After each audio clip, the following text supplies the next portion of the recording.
हिंदुस्तान के वजीर आजम साहब इन दिनों थोड़ा सा कब क्या बोल जाते हैं उन्हें खुद भी समझ में नहीं आता, थोड़े परेशान से हैं। एक दिन वो हरियाणा या कहीं तकरीर कर रहे थे और उन्होंने कहा पंचर बनाने वाले लोग। मुझ तक वो बात आई तो मैंने एक शेर कहा, आप सबसे दुआएं मांगता हूं। इनायत कीजिए साहब। कि ये किसने कह दिया तुमसे कि बस पंक्चर बनाते हैं। ये मैंने कहा ना, मैं एक तालीमी इदारे के कैंपस में खड़ा हूं और मुझे बहुत अच्छा लगा जब मुजफ्फर भाई ने बात करते करते कहा कि ये वो शहर है जहां 100% बच्चे तालीम याफ्ता हैं, तालीम हासिल कर रहे हैं। तालीम को लेकर के जो मोहब्बत है यहां की आवाम में, यहां के बच्चों में, वो कमाल है। तो फिर मुझे तुरंत वो उनका जुमला याद आया, हमारे जुमले वाले साहब का। तो मुझे लगा कि फिर मुझे बात कहनी चाहिए। मैं नाम नहीं लूंगा, नहीं आप जान जाएंगे कि मैं नरेंद्र मोदी जी की बात कर रहा हूं। कि ये किसने कह दिया तुमसे कि बस पंक्चर बनाते हैं। मुझे लगता है प्रधानमंत्री जी को एक बार यहां आना चाहिए और देखना चाहिए कि शहर भी बनाया है लोगों ने, अस्पताल भी बनाई है लोगों ने, हॉस्पिटल्स भी बनाए हैं लोगों ने। मैं शेर पढ़ता हूं और आप अब तक जिस मोहब्बत से सुन रहे थे बस उसमें थोड़ा सा इजाफा कर लीजिएगा। मैं हंगामों में पढ़ने का आदी हूं, पार्लियामेंट में बोलता हूं तो भाजपा वाले हंगामा करते हैं, यहां आप करेंगे तो अच्छा रहेगा। कि ये किसने कह दिया तुमसे कि बस पंक्चर बनाते हैं। ये किसने कह दिया तुमसे कि बस पंक्चर बनाते हैं। वतन पर हंस के जो कट जाएं ऐसे सर बनाते हैं। वतन पर हंस के जो कट जाएं ऐसे सर बनाते हैं। ये किसने कह दिया तुमसे कि बस पंक्चर बनाते हैं। वतन पर हंस के जो कट जाएं ऐसे सर बनाते हैं। और कलीम समर साहब 4 मिसरे पढ़ के गए।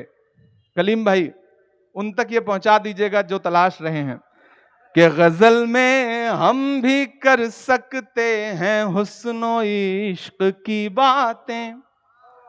गजल में हम भी कर सकते हैं हुस्नो इश्क की बातें।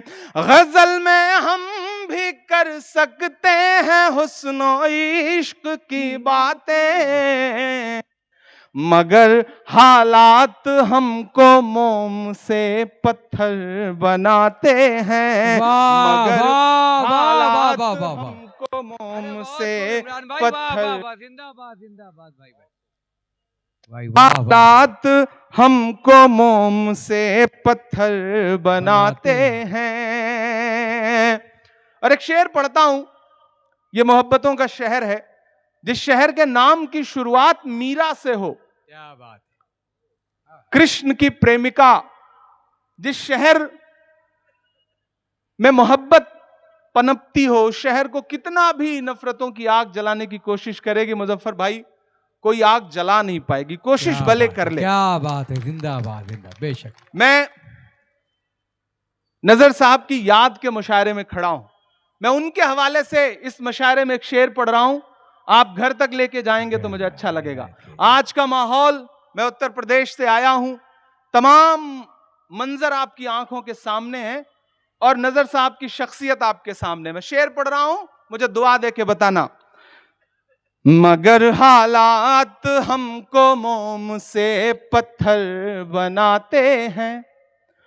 उन्हें बुलडोजरों के बाजुओं पर नाज है लेकिन, क्या कहने हैं, तैयार रहिएगा मीरा रोड वालों। उन्हें बुलडोजरों के बाजुओं पर नाज है लेकिन, उन्हें बुलडोजरों के बाजुओं पर नाज है लेकिन, हमारा फर्ज है हम बेघरों के घर बनाते हैं, हमारा अरे वाह वाह वाह वाह वाह वाह वाह वाह वाह वाह, है। बहुत खूबसूरत। कमजोर तालियों में सुनाया आपने हाँ। ये शेर। इसलिए इस पे दाद मत दीजिए कि ताली बजानी है और शेर सुन के दाद देना है। इस शेर पर तो हौसले के लिए दाद चाहिए कि उन्हें बुलडोजरों के बाजुओं पर नाज है, लेकिन उन्हें बुलडोजरों के बाजुओं पर नाज है, लेकिन हमारा फर्ज है हम बेघरों के घर बनाते हैं, हमारा फर्ज है हम बेघरों के घर बनाते हैं। और एक शेर सुनिएगा कि अजब है कैनवस उनका, अजब उनकी कलाकारी, अजब है कैनवस उनका, अजब उनकी कलाकारी। वो चेहरा आपकी नजर में आ जाएगा। अजब है कैनवस उनका, अजब उनकी कलाकारी, वो जो मंजर बनाते हैं लहू में तर बनाते हैं, वो जो मंजर बनाते हैं लहू में तर बनाते हैं, वो जो मंजर बनाते हैं लहू में तर बनाते हैं। वाह, माइक थोड़ा सा और अच्छा बना दें। परेशान कर रहा है, कोई बात नहीं, हमें तो पार्लियामेंट वाला माइक भी परेशान करता है, तो आदत सी पड़ गई है। वहां कब माइक बंद हो जाए, कब चुप करा दिया जाए, कुछ पता नहीं रहता। ऐसे में और मुंबई शहर से तशरीफ लाए हुए मेहमान हयानत भाई बैठे हुए अपने दोस्तों के साथ। जी शुक्रिया, तहे दिल से इस्तकबाल इस महफिल में अब तमाम लोगों का।